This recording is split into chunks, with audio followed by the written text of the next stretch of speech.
When you think of serial killers, some names probably come to mind. Ted Bundy, Jeffrey Dahmer, and many others. And all of those names probably belong to men.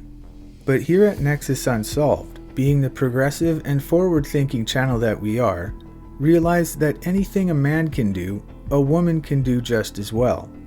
Men are not the only ones with the capacity to become serial killers. Throughout history, in countries all over the world, many women have committed heinous murders that have earned them this sinister title.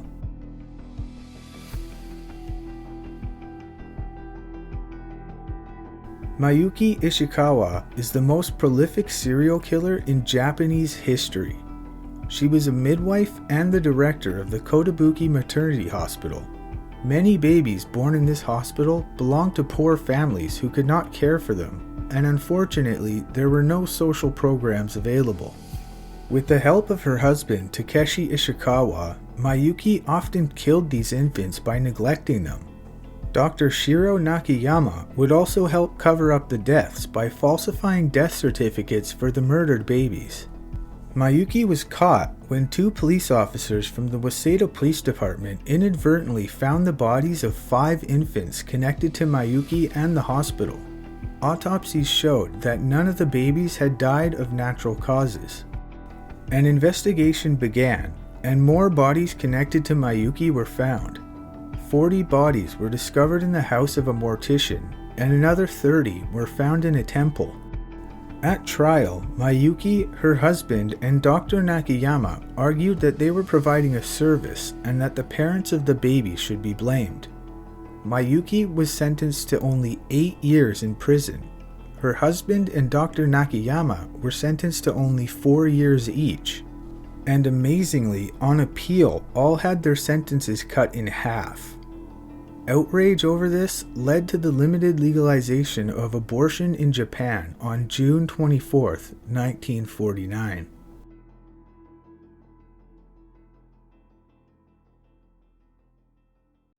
Elizabeth Bathory was born into a powerful, distinguished family, but this family had a dark side. At 15, she married Ferenc Nadasdy and moved into Seth Castle. Her husband shared some of her interests and built a torture chamber for her enjoyment. Together, they spent their days tormenting their young servant girls. Upon the death of her husband, Elizabeth enlisted the help of 2 accomplices, Ilana Zhu and former nurse Doretta Zentes, a witch, to kidnap, torture, and murder local peasant girls. Elizabeth would bite chunks of flesh from her victims, and supposedly bathed in their blood to keep her looking young and healthy. However, the allegations about bathing in blood are probably a myth that grew up around her case due to the heinous and unusual nature of her crimes. Her family was aware of her actions and protected her until Elizabeth and her helpers began taking the daughters of other local nobility as victims. These nobles complained to King Matthias, who finally learned what Elizabeth was doing. King Matthias had Zhu and Zentes arrested. They were executed by hanging after being convicted of 80 counts of murder. Elizabeth Bathory was never tried, in part to protect the reputation of her family. Instead, she was imprisoned alone in a room in her castle. She would die there on August 21st, 1614.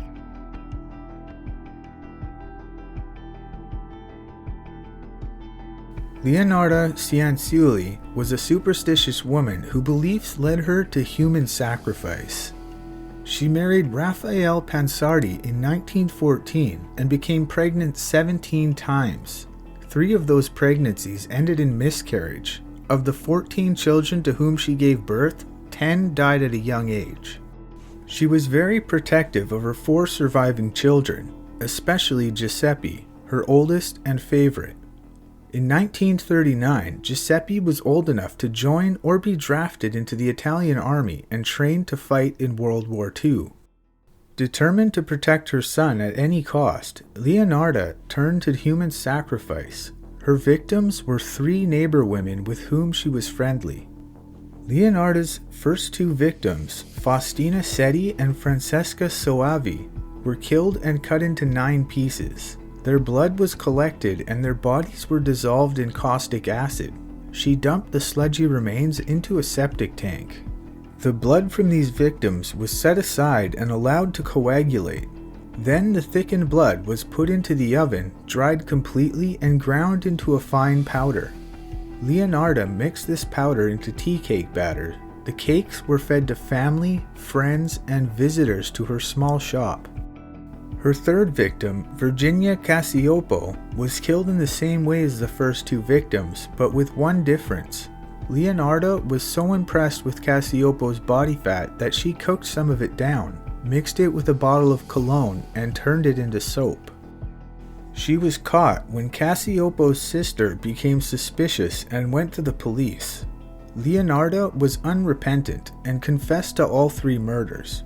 She was sentenced to 30 years in prison and 3 years in an insane asylum. The pot in which she boiled the body parts of her victims, as well as other artifacts used by Leonarda, are on display at the Criminological Museum in Rome.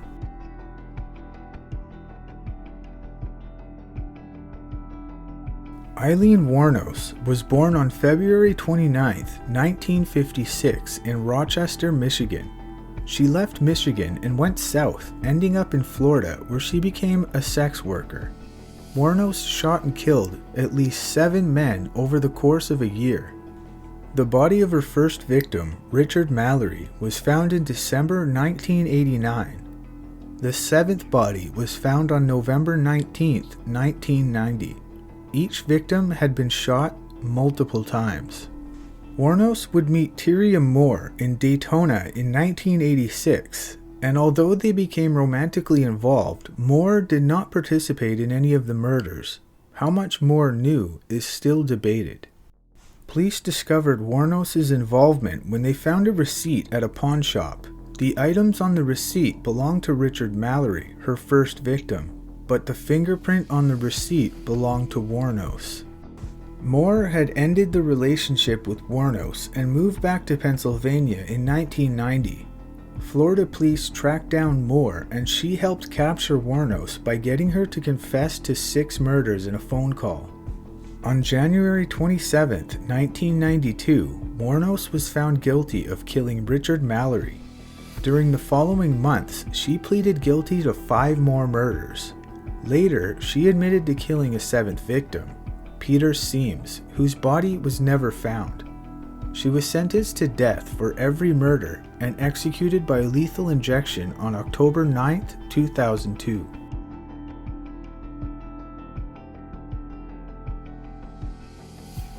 Juana Barraza was a professional wrestler in Mexico City whose wrestling name was La Dama del Silencio, the Silent Lady.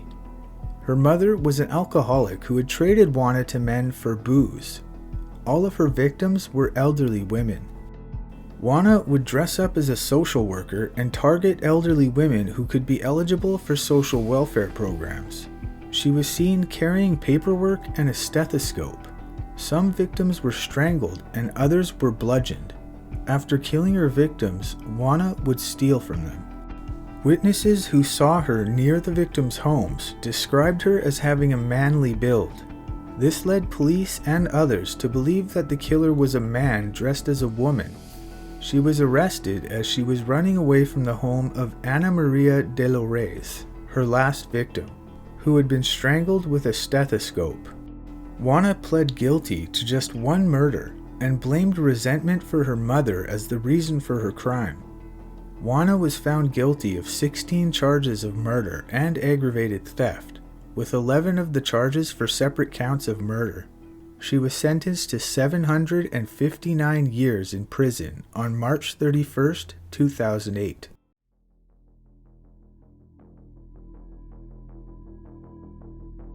Dorothea Puente's first criminal activities were small time. She was caught forging checks and served 6 months in jail. Later, in 1960, she was arrested in a brothel and served 90 days in jail. Shortly after her release, she was arrested for vagrancy and imprisoned for another 90 days. After that, she went straight for a while and began working as a nurse's aide. caring both for mentally disabled and elderly people in private homes. She went on to manage boarding houses. Dorothy bought a large house in Sacramento that she used as a boarding house for disabled and elderly people. Then she started stealing the Social Security checks of her residents. At first, she would simply drug the people, steal their checks, and forge their signatures. She served 3 years in jail for this offense. Soon after her release, though, boarders in her house started disappearing. The police became involved when 2 boarders were reported missing. Using shovels, officers dug up the first body in Dorothy's backyard. A total of 7 bodies were found there, but many more former boarders are still missing. Dorothy was charged with 9 murders and found guilty of 3. She was given 2 life sentences. As always, thank you for watching, and don't forget to leave a like and let me know what you think about these cases in the comments. If you enjoy this content, I invite you to subscribe.